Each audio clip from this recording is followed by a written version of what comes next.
వీళ్ళు ఏం చేస్తున్నారు? వాళ్ళు టెండర్ వేసింది, వాళ్ళు టెండర్ తీసుకున్నది ధాన్యం లిఫ్టింగ్కి, డబ్బుల వసూలు కాదు. డబ్బుల వసూలుకి వీళ్ళకి పాత్ర లేదు. మరి ఇప్పుడు ఈ సంస్థ ఇప్పుడే నేను చెప్పినట్టు డబ్బుల వసూలు సంబంధించిన సబ్జెక్ట్ నాఫ్కాస్ అనే సంస్థ ఎందుకు మాట్లాడుతోంది?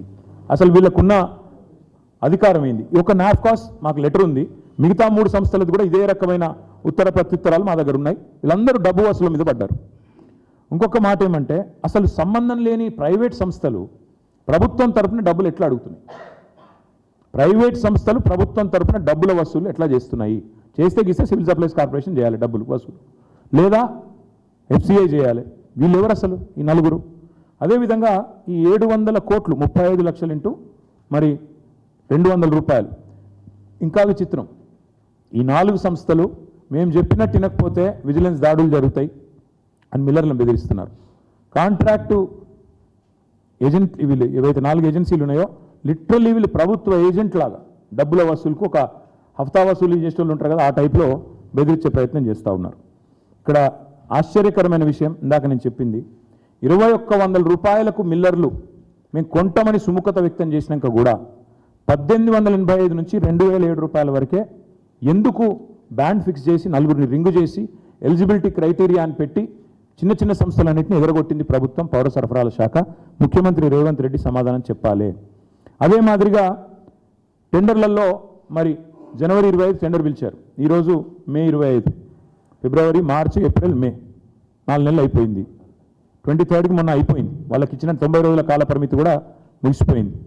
3 నెలల్లో 90 రోజుల్లో మిల్లులన్నీ ఖాళీ చేయాలనే నిబంధన ఉంది. ఎందుకంటే నెక్స్ట్ సీజన్ వస్తుంది, ప్రొక్యూర్మెంట్ చేయాలి, ఆడ ఖాళీ లేకపోతే మరి పికప్ చేయరాదు, స్టాక్ పికప్ చేయరాదు, అక్కడ స్టాక్ చేయరాదు. కాబట్టి ఈ రోజు వరకు మాకున్న సమాచారం ఈ ఏజెన్సీలు 4 20% కూడా ఇంతవరకు ప్యాడీ అక్కడ నుంచి పికప్ చేయలేదు, లిఫ్ట్ చేయలేదు. 20% కూడా పికప్ చేయలేదు. మరి 90 రోజులు పూర్తయినా డబ్బులు చెల్లించలేదు, స్టాక్ లిఫ్ట్ చేయలేదు. దీని వెనకాల ఏం జరుగుతోంది? మరి మిల్లర్లను బెదిరించడంలో బిజీగా ఉన్నట్టున్నారు. మరి డెడ్లైన్ అయిపోయింది.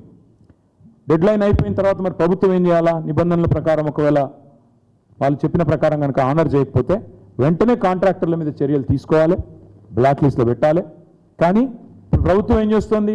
ఇంకా వాళ్ళకి రావాల్సిన 700 కోట్లు రాలేదు కాబట్టి చేతికి మొత్తంగా ఇవాళ ఎక్స్టెన్షన్ చేసే ప్రయత్నంలో ఉన్నారు. ఎందుకు? మిల్లర్లను మరింత బెదిరియాలి.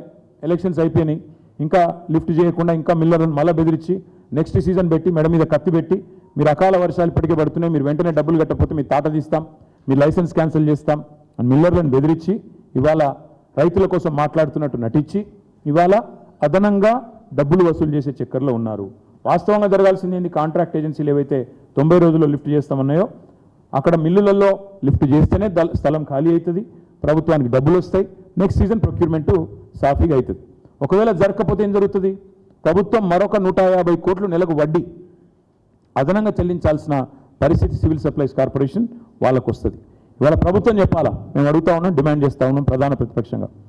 ఇప్పటి వరకు ఎంత ధాన్యం ఈ 90 రోజుల్లో మరి కొనుగోలు జరిగింది, ఎంత లిఫ్ట్ చేసినారో స్పష్టంగా రాష్ట్ర ప్రజల ముందు శ్వేతపత్రం ప్రచురించండి. టెండర్ నిబంధనల మీదకు 90 రోజుల్లో కనుక మీరు తీసుకోకపోతే ఎందుకు మీరు ఉపేక్షించి మళ్ళీ ఎక్స్టెన్షన్ చేసే ప్రయత్నం చేస్తున్నారో మీరు చెప్పాలి. అన్నింటికి మించి రొనాల్డ్ రాస్ ఆనాడు